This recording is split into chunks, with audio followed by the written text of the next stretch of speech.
Israel is the nation or the land that is mentioned in the scriptures, the word of God, more than any other land. And after Israel, the land that is mentioned second in the word of God is Africa. Through different names of different places of different nations, Africa is mentioned over 40 times in the word of God. Do you think that is a coincidence? It is something that points out to the truth. Africa is in the centrality of God's plan in this generation of the world. That is true.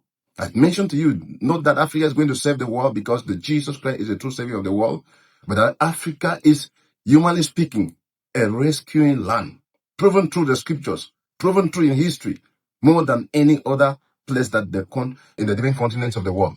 That is true. When you read through the story of the patriarchs, Joseph becomes very outstanding. Through Abraham, Isaac, Jacob, Joseph came out. Thank God he chose Abraham, to build up a nation, a treasure possession people that will stand through the test of time, and God will use to reveal himself to the whole world in the different generations. But Joseph's story became so outstanding. Why? Because God sent him to Egypt to become a rescuer, to become like a type of a savior for his generation. And the famine that struck Egypt and the world in that generation, Bible says it is true in history, proven it was the first famine in the world. And when you read through the scriptures, you understand. The Bible says very clearly in Genesis chapter 41, verse 57, and all the world came to Egypt to buy food. All the world, or not that many people, all the world, all roads were not leading to Rome. They were leading to Egypt. All roads were not leading to Europe or to America. They were leading to Egypt, in Africa, to buy grain. And who was the steward? Joseph. Pharaoh has said, let's look for a man that is full of wisdom, who will be the true steward and administrator, to be able to gather enough within the 7 years of abundance and preserve to secure life during the dreadful 7 years of famine that will come after. And that is true. So, during the time of Joseph in Africa, Africa saved the world from hunger. Maybe you and I wouldn't have been able to come forth if God did not use Joseph as a channel and then use Africa as the land of that rescue to save lives and preserve lives for humanity. I don't know what would have been about the situation of the world, the population of the world today, but thank God being sovereign. In his omniscient and omnipotent, he is God beyond human understanding. Now, but you discover at the end of the time, Joseph got married to an African woman. Bible says, and Pharaoh gave him his daughter, Asenath. And this woman brought forth who? Ephraim and Manasseh, who was adopted finally by Joseph's father, Jacob. When he visited him, adopted the children, and they became two of the leaders of the tribes of Israel in the word of God today. Two African sons from an African woman. And when you read these two tribes, they become outstanding and had to coordinate even the coming of the Messiah, Jesus Christ, the Son of God. Think about that. Is that not wonderful? Does that just ring a bell in your mind that God has something great and greater for Africa? He who laughs last, laughs best. Now, this is not just about Joseph. Think about Moses, born in Africa. God married also to an African woman. Some people say, well, Moses was more black than any other color. Try to check it out. You may have more facts than me. That is true. But Moses, who was able to do what he did as God used him in life, God married to an African woman, a Kushite woman, where the brother and the sister, Miriam and Aaron, tried to fight against, and God stepped into the scene and said, you don't understand what I'm about to do. You don't understand what I'm securing for the future. I am a God who has the future at mind. I don't only do it for here and now. I do it projections, and nobody can stand on my way. He silenced Miriam and even slapped her with sickness until Moses had to cry out. That would have just been the end of Miriam. But she went into obscurity till her death. But thank God Moses intervened for healing. If not, she would have just ended that day. Just imagine that. Why was God so angry? Why were they not Aaron and Miriam so angry? How could you get married to an African? Some people listening to me, your minds are so wounded when you see the Africans trying to triumph or thriving out, finding their way in this generation. But nobody can stand against God's own in the fullness of time. Everyone in the world, whatever color, is made and carry the same DNA of the image and likeness of God. And God is jealous about all that he created. And there is no reason why you should look down on somebody. It's true.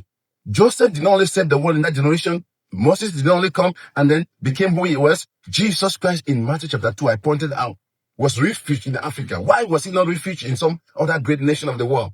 Refuge in Africa, the savior of the world. Think about that. With experiment, was God not speaking and saying something? Can that not bring some revival in your spirit? Oh, it is something to think about. And this is not all. Moses' father-in-law, Gertrude, who gave Moses an advice on the right administration, the first administrative principles from the word of God, that became the standard of the administrative structure in Israel till today, was called Gertrude, an African. Check it back out and think about that. Does it not ring bell on your mind? In the Old Testament, in the New Testament, Africans are greatly rooted in the word of God. And that is something you cannot underlook or undermine. So, I don't want to go talking about the children of Moses, but it is true in the word of God. Also in the Old Testament, there was a man that had to rescue prophet Jeremiah. When you read in Jeremiah chapter 37 and 38, you hear about a man, they call him Ebed-Melech. Ebed-Melech. He was one of the king's officials. When Jeremiah was tortured because he preached the word of God without blinking, Jeremiah was that kind of a prophet who would not mix up or change an iota of the word of God. He would say it bluntly the way it is. When God speaks like a hammer, he comes hammering the people. When he speaks like a sword, he comes cutting down the people. When he comes like fire, he comes consuming. Or like water, cold or hot, he just brings it the way it is. Not those kind of preachers who dilute the word to come and suit, to philosophize, to sound well in the minds of the people because of the context of the time or the age in which they live in. Jeremiah was that kind of upfront, and he was tied hand, feet, and cast into a cistern, a well with water and mud, where he had to suffer and die. But this man stood forth. Ebed-Melech stood forth, went to the king and pleaded, don't let this man die in your hands. God's hand is upon this man, and if this man die, we will suffer destruction. This nation is going to drown. You who try to fight servants of God, the Almighty God, the finger of the Almighty God will fight against you. When Moses stood before Pharaoh and his officials, when they saw how God was torturing them through the plagues, they said, this is the finger of God. And when God's finger, just a finger, not even a hand, rises against you as a nation or as a leader, you are bound and condemned to drown. And that may not only be your end, but the end of your own very land. Be careful. So Ebed-Melech, an African, an Ethiopian, had to rescue Jeremiah and save Jeremiah. Let it speak to you who is listening to me. This is true. What about the Queen of Sheba? Go study, go find out. In 1 Kings chapter 10, you hear the Queen of Sheba, when he heard about the wisdom of God through the man Solomon in his own generation, she left her own throne, left her own country of Ethiopia, came down to Jerusalem to listen to Solomon, to meet him. And history tells us that when she met the gate man, she cried, "Oh, king, live forever." And the gate man said, "No, I am not the king. I'm just a servant at the gate, not even worthy to be inside the palace." And she exclaimed, "If you are a servant at the gate, how will it be the king inside and those privileged to be with him?" And when she met the king, Solomon, she testified, "I heard so much about you, but not 1/10 of anything that you are. You are greater than words of humans can explain. God has blessed you, and your people must be happy that they have a man like you." May God raise people, especially in Africa, true stewards, true leaders, who will not be puppets used by the devil at the detriment of their own people or their land. But true stewards who fear God, who will serve God in truth and in justice by serving the people. That's what leadership truly means. Not to be served, but to serve the people. This is our prayer. And more than that, in the scriptures, we have so many of them embedded all through the scriptures. But we come to the New Testament, you say, "Oh, that is the Old Testament." That's true. In the New Testament, you see about Simon of Cyrene, the man who helped Jesus. Who was he? An African. Go check it out. From within the vicinity of Libya, Simon of Cyrene was an African who helped Jesus on the way. Think about that. Where were other people? It is serious. Think about people like the Ethiopian Eunuch. He was the first missionary. Check about church history. He was the first missionary of the New Testament to carry the light of a new dawn of the dispensation of grace to Africa. Within the source of Ethiopia, anybody, some other time who packed their luggages and came like, "Oh, they were the first." No, they were not the first. They were not even the second. That is true. When you go to any land in Africa, before the gospel came, people had a sense of God, a fear of God. That is the truth. Thank God missionaries came. But before As we grew up in my own land, I didn't hear in the church. I was told from the perspectives of our culture and tradition that when you live right, a life that is good, at the end of your life, you will end up in the good soil that is black. But when you live the wrong life, at the end of your life, you will end in torture and pain in the red soil. But what am I trying to point out here? God has a great plan. And Africa has been the root. He didn't only save the world through Joseph in his own day, he saved the world through Jesus' own rescue as a refugee. Twice he saved and rescued the world.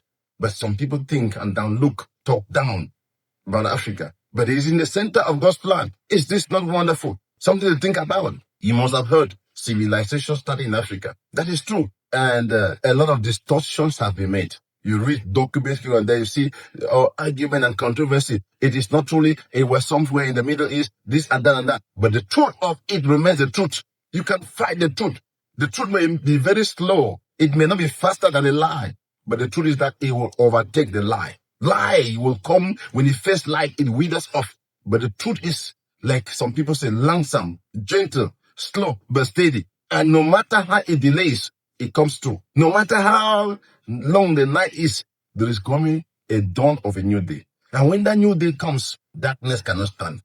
The light comes up timidly, but it shines brighter and brighter unto the perfect day. It's a new dawn upon Africa. It's a new dawn in this generation. And in the other podcasts that I will be bringing, if you have not seen the early ones, check out on God Bless Africa or on Jesus Man Official. And then you'll find that you will understand more about what I'm saying. It is something you cannot resist. There comes a time when God arises and he says, hold your peace, I take over. You will see me. I am the one that nobody ever resisted or that nobody ever stand against. When I rise up, I am God. That is the truth. I believe this has brought some meaning to you and some little information of hope to you. And if that is true, don't hold it within. Share it to friends, share it to your neighbors and all that you know, so that together we can gather our minds to learn together about God's covenant blessings and prophecy that concerns Africa. And then we can be healed to celebrate what Africa has brought to the world and what Africa is here to bring to the world. God bless you, God keep you, and God bless Africa.